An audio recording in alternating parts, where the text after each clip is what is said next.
일단은 국힘 혁신이 인 위원장이요. 이제 매를 들겠다고 했습니다. 그 매가 혁신이 뭐 조기 해산이다 뭐 이런 얘기까지 나오고 있는데 장희찬 최고 어떻게 해석하십니까? 근데 일단 당장 조기 예산을 공식 논의한 적은 없다고 입장을 밝혔습니다만 혁신위가 못하겠다고 하거나 인현 위원장이 집에 간다고 하면 국민의힘 입장에서는 그 집을 찾아가든 세브란스 병원을 찾아가든 삼고초려가 아니라 십고초려도 해야 됩니다. 인현 위원장이 이 당은 혁신 안 되는 정당이다 하면 그 상태로 저희가 총선 치를 수가 없어요. 사실 공은 인현 위원장에게 있는 것이고요. 지금 중진들에게 강하게 압박을 하고 있는데 제가 봤을 때는 이런 압박의 수위가 가면 갈수록 높아질 것이고 결국에는 돌아가는 물레바퀴를 뒤로 돌릴 수 없기 때문에 인현 위원장이 말하는 혁신이 관철될 수밖에 없는 정치 상황이라고 보여집니다. 관철될 수밖에 없다 이렇게 네. 보시는 거예요? 알겠습니다. 강성실 대표님, 일단 이준석 전 대표 신당 창당 얘기로 한번 넘어가 보도록 하겠습니다. 이 전 대표가 이제 금태섭 전 의원도 만나고요. 이준석계라고 하죠. 천하용인 이 사총사 이분들도 만나고 뭐 신당 창당 움직임이 나날이 좀 가속도를 붙이고 있는데 탈당 결심을 좀 굳혔다고 보십니까? 어떠십니까? 저는 과거 얼마 되지도 않았죠. 이준석 전 대표가 눈물의 기자회견을 했을 때 저는 이미 탈당을 굳혔다. 그때는 무소속 연대로 갈 것인가 신당 창당으로 갈 것인가에 대해서 고민이 있었을 뿐 이미 국민의힘에게 마음이 떠난 지는 오래되었다. 왜냐? 지금 인요한 혁신위가 들어서고 나서 통합을 얘기하지 않습니까? 그런데 사실 옆에서 지켜보는 3자 입장에서는 통합 그리고 뭐 선당 후사 들어와라 그러는데 들어올 수 있는 기반을 만들어주질 않아요.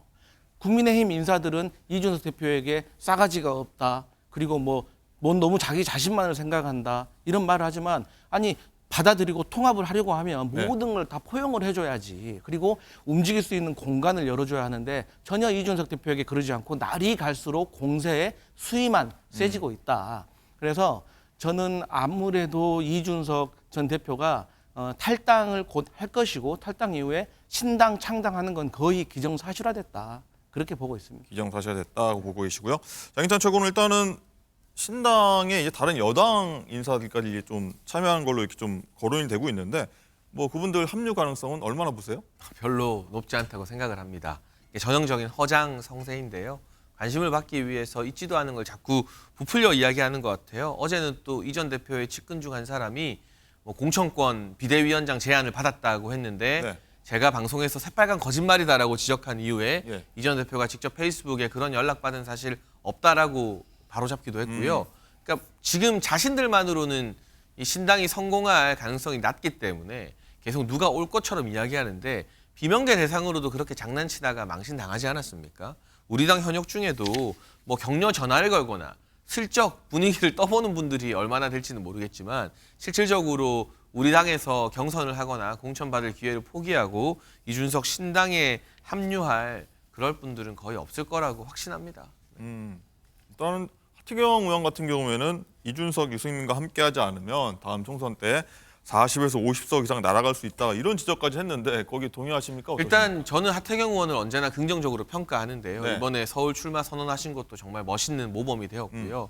힘을 합치자라는 대의명분에는 동의합니다. 그러나 또 지나치게 그 위험성을 과장해서 당이 휘둘릴 필요는 없다라는 약간의 견해 차이 정도는 있어요. 지금 인요한 위원장이 최선을 다해서 이 전 대표에게 손을 내밀고 있지 않습니까? 뭐 미스터 린튼이라는 사실 면박을 당해도 그럼에도 불구하고 이 전 대표 만나서 밀실에서 대화하고 싶다라고 계속 이야기하고 있고 저도 최근에 이 전 대표에게 날도 추운데 연락하면 김치찌개 한 그릇 사주겠다라고 계속 러브콜을 보내고 있거든요. 러브콜을 보냅니까? 네, 저희가 이렇게 러브콜을 보내는 최선의 노력을 다하지만 그래도 안 되면 어쩔 수 없는 것이고요. 다만 그때의 어떤 위험이나 이런 것들을 과하게 과장할 필요는 없다고 생각합니다. 대구 경북에서야 후보들이 이준석 신당 간판으로 출마할지 모르지만 수도권에서는 출마하는데 보통 한 1억에서 2억 정도는 든다고 하거든요. 엄청 큰 돈입니다. 그렇죠. 그 돈을 써가면서 인생 걸고 이준석 간판으로 출마할 후보를 찾는 것부터 현실적으로 어려울 것이기 때문에 우리가 힘을 합치기 위한 노력을 하는 것은 좋지만